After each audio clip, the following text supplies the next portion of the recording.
ada alasan orang Kristen kenapa sunat hati. Iya, padahal itu satu kekeliruan orang Kristen. Ya saya kan mantan Kristen, ya saya tahu.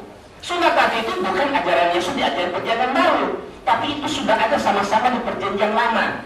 Bisa dilihat di kitab Ulangan pasal 10 ayat 16. Sunatlah hatimu. Jadi ada dua perintah sunat. Sunat hati, ya sunat daging, yaitu potong kulit. Dan kemudian sunat hati. Sunat hati bukan berarti membersihkan hati, motong orang hati mati. Hanya membersihkan ya hati dari segala iri, dengki, sombong, takabur. Itu sunat hati. Jadi sunat hati ada perintah yang sama-sama tertulis dalam Taurat Musa. Sunat daging maupun sunat hati. Jadi bukan berarti dengan ada sunat hati terus sunat daging hilang. Seperti itu tidak. Buktinya Yesus juga sunat, ya kan? Ya. Yang amalkan siapa? Kita juga umat Islam. Nah, bagaimana mau selamat? Ya, dijamin kita masuk surga sementara tidak diamalkan perintah Allah dan Yesus. Allah mengatakan bukan mati kok orang tidak bersunat. Mau selamat bagaimana? Mau masuk surga bagaimana? Ya kan? Kata Allah bagi itu haram. Iya, kita haram, orang Islam haram, kan orang mereka malah makan. Kenapa makan? Karena Paulus yang mengatakan segala sesuatu halal. Ya, di kitab 1 Korintus 6 ayat 12.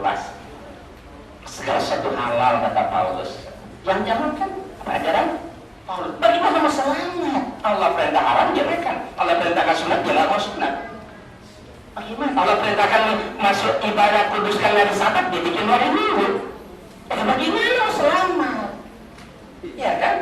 Jadi keselamatan itu tergantung amal perbuatannya. Bagaimana kita melakukan kehendak Allah, kata Yesus. Itulah yang selamat. Bukan dijamin asal percaya sudah jamin masuk surga, enak banget. Kita juga semua umat Islam percaya kan, beriman kepada Yesus kok. Tapi bagaimana orang mengamalkan perintah Allah dan Yesus, itulah yang selamat. Itu menurut kata di Alkitab. Tapi itu kan sudah lalu.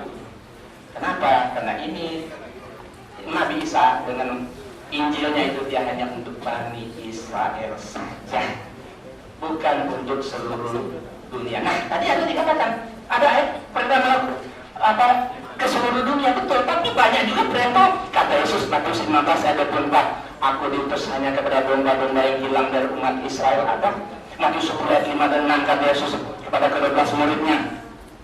Ya, dia suruh silakan pergi kemana saja berdakwah. Tapi kata Yesus, jangan masuk ke dalam kota orang Samaria, melainkan pergilah kepada domba-domba yang hilang dari umat Israel. Hanya kepada umat Israel. Bahkan Injil ini hanya disebarkan hanya orang Israel. Bahkan di Indonesia dilarang memberitakan Injil. Kok ada ya? Ada. Injil ini tidak boleh disebarkan di Asia. Yesus sendiri yang melarang, ada di Alkitab, di Injil. Oh lihat Kisah 16 ayat 6 dan 7 ada. Mereka minta sunat pergi dari tanah Galatia, tapi Roh Yesus tidak, Roh Kudus Rasul Yesus tidak mengizinkan mereka. Ya. Kemudian mereka masuk ke daerah lain, akhirnya Roh Yesus tidak mengizinkan mereka untuk memberitakan Injil di Asia. Berarti memang Injil itu tidak boleh disebarkan di selain dari Bani Israel, karena Nabi satu Yesus itu diutus hanya untuk Bani Israel. Banyak ayat dalam Al-Quran mengatakan Nabi Isa rasul untuk Bani Israel. Kalau ada yang seluruh dunia di Alkitab, ini berarti bertentangan. Di satu sisi dia bilang seluruh dunia, satu sisi kata Yesus dia diutusan untuk Bani Israel. Makanya Alkitab itu banyak sekali bertentangan. Kenapa? Karena Alkitab ini ditulis oleh 40 orang. Alkitab itu diwahyukan kepada 40 orang, sumbernya banyak, bukan hanya dari Allah. Sumbernya banyak, diwahyukan kepada 40 orang. Yang bersangkutan 40 orang. Beda dengan Quran, sumbernya satu diwahyukan kepada satu. Padahal Alkitab sumbernya banyak, diwahyukan kepada 40 orang, maka wajar terjadi pertentangan di sana sini. Ya kan? Sehingga ke porsinilanya sudah tidak jauh. Masalah Trinitas terakhir. Saya bawa Injilnya. Trinitas ini ada terus di catatan kaki sini, Yohanes 5 ayat 7 dan 8. Sebab ada 3 yang memberi kesaksian dalam surga, Bapa, Firman, dan Roh Kudus. Dan yang ketiganya adalah satu. Bapa, Firman, Roh Kudus, dan Bapa, Tuhan, Roh Kudus. Dan ketiga adalah satu. Itu ayat Trinitas. Ternyata mau Bapak boleh lihat di sini di catatan kaki, tapi Injil lama, kalau Injil sekarang nggak ada. Ayat yang dalam kurung Trinitas itu sebenarnya pasti tidak asli. Kalau tidak asli apa? Ya palsu. Itu terus dalam Injilnya sendiri. Masa bilang saya punya koleksi Alkitab terbanyak mungkin insya Allah di Indonesia. Itu catatan di kaki yang kuno-kuno saya punya. Ternyata ditulis ayat perintah itu tidak asli kok. Asli berarti palsu. Ya kan? Ya, demikian. Bisa nggak Pak, saya minta waktu untuk mengkontak Bapak itu, karena saya pikir dari saya cooling down, ternyata sekarang saya bisa nggak menanjak sedikit. Sebentar Pak. Bapak akan kami beri waktu. Tidak 1 menit, tapi 5 menit. Bapak dan Ibu hadirin yang berbahagia, sebenarnya saya melihat begitu kiranya antusiasme pada Bapak Ibu sekalian, karena memang ini masalah yang sama-sama kita butuhkan. Tapi mengingat waktu, ini tentu belum kita lihat. Bapak berdua akan kita beri waktu nanti mau menyampaikan kata akhirnya masing-masing.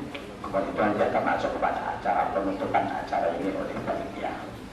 Bapak, kami percaya bahwa Bapak Ibu memang sekali lagi tidak puas dan memang sulit untuk berikan kepuasan bagi semua orang itu. Tapi yang pasti saya dan kita semua sekarang ini sudah mendapat sebuah katakanlah pencerahan ya dari pandangan kedua beliau ini, sehingga karena ada pencerahan ini berarti kita akan kembangkan ke depan, sehingga kemudian kita beragama tidak sekedar ya saya beragama gitu, tapi kita beragama kemudian kita mengerti paham betul dengan agama kita. Bapak dan Ibu sekalian, karena itu sebelum waktu kami serahkan kepada Bapak berdua ini, sekali lagi kami berharap kiranya pada kesempatan berikut setelah ini akan ada lagi dialog semacam ini, agar kiranya pencerahan-pencerahan yang diberikan itu sekali lagi akan merupakan kebersamaan kita dalam sama-sama mencari sebuah kebenaran, yang mana kebenaran itu akan dapat menyelamatkan kita dunia dan akhirat. Oleh karena itu saya minta maaf, kami berdua minta maaf, waktu Bapak Ibu kami potong hanya sampai di situ, dan kami akan berikan waktu kepada Bapak berdua. Pertama kepada Bapak Pak Rudi, kita berikan waktu 5 menit untuk menyampaikan kata-katanya. Silakan. Terima kasih Pak untuk memberi sedikit tanggapan terakhir saja. Saya kira kita sudah tutup Pak. Mohon maaf, silakan Pak Rudi. Oke, terima kasih. Karena ini sudah kata penutup, saya tidak memanjangkan lagi. Intinya bahwa Quran dan Bible itu mengimani Taurat dan Injil. Taurat dan Injil, kalau menurut Quran, orang Muslim itu sudah tidak ditemukan lagi yang asli. Tetapi ketika untuk membuktikan apa isi Quran, mereka sering mengambil yang ada di dalam Injil, Bible sekarang. Contoh konkret adalah dalam banyak hal tentang sunat itu kan diberikan kepada Ibrahim atau Abraham sebagai perjanjian, itu firman Allah. Karena dia firman, maka letaknya harus pada posisi kitab firman. Nah, yang lain mengenai Isa, dua agama ini mengakui bahwa Isa itu adalah kadang mengakui Yesus, kadang tidak. Lucu, ya. Kalau menurut yang ada di dalam Quran, di surah 43 ayat 61, ciri-ciri Allah itu kan tahu hari kiamat kan. Di situ dibuat, dan sesungguhnya Isa benar-benar memberikan pengetahuan tentang hari kiamat. Isa tahu hari kiamat. Syarat-syarat lain, Isa menghidupkan orang yang sudah mati, karena hak orang menghidupkan orang mati adalah hak Allah. Itu ada di surah 3 Al-Imran ayat 49. Dan menciptakan makhluk hidup, menciptakan burung, itu Isa juga sudah. Dan yang paling berat itu adalah bahwa Isa sudah diangkat sama Allah. Ditulis di surah surah 17 ayat 42, katakanlah jikalau ada Tuhan-Tuhan di sampingnya, sebagaimana yang mereka katakan niscaya Tuhan-Tuhan itu mencari jalan kepada Tuhan yang punya arsy.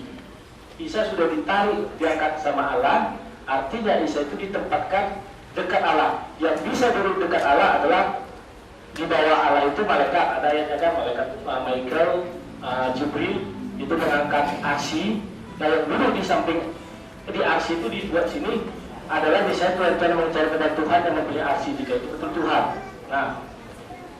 Nah yang berikutnya lagi, kalau saya ingin berbicara mengenai Trinitas di dalam kekristenan, itu sudah jelas ada Allah, ada firman Allah, ada Roh Kudus.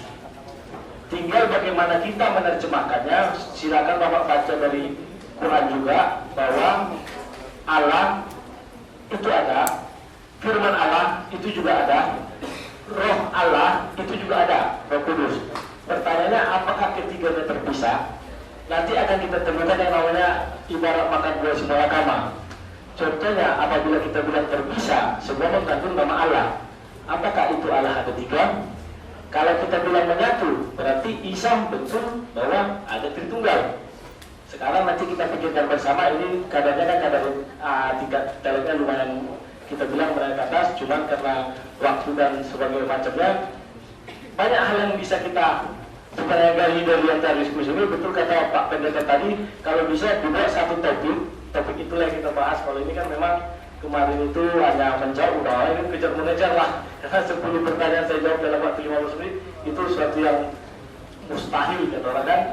Nah, dan sebagai penutup, saya hanya mau mengatakan bahwa sebentar, saya mau membaca di Al-Quran itu surah Al-Baqarah sampai betina ayat 62. Sesungguhnya orang-orang mukmin, orang-orang Yahudi, orang-orang Nasrani, dan orang-orang Sahiin, siapa saja di antara mereka yang benar-benar beriman kepada Allah, hari kemudian dan beramal soleh, maka mereka akan menerima pahala dari Tuhan mereka.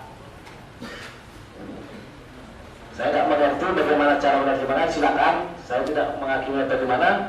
Tuhan mereka artinya dalam bahasa Indonesia jelas, tapi saya tidak usah mengartikan hal tersebut. Dan belum lewat. Oke. Dan sebenarnya kalau saya mengatakan juga mengapa Eli nama Sabatani itu kan sebagai itu Bapak tadi itu sebentar mengenai sunat di sini bilang artinya jikalau ada satu Allah yang akan membenarkan baik orang-orang bersunat karena iman maupun orang-orang yang tidak bersunat juga karena iman. Maksudnya adalah kita sunat tapi tidak punya iman, membunuh, mencuri akan masuk surga. Tapi ada orang yang tidak bersunat tapi dia melakukan amal soleh. Silakan Anda memilih mana yang Anda pilih akan masuk surga. Apakah yang bersunat membunuh atau yang tidak bersunat tapi melakukan amal soleh. Silakan memilih aja. Saya tidak memberi kesimpulan. Dan soal ini satu lagi mengenai bentar.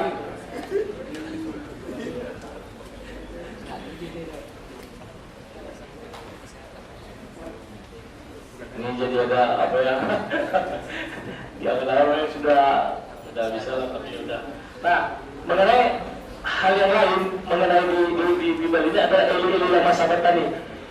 Allahku, mengapa engkau meninggalkan aku? Itu kan kata Yesus. Yesus mengatakan begitu kenapa? Bahwa Allah akan meninggalkan daging.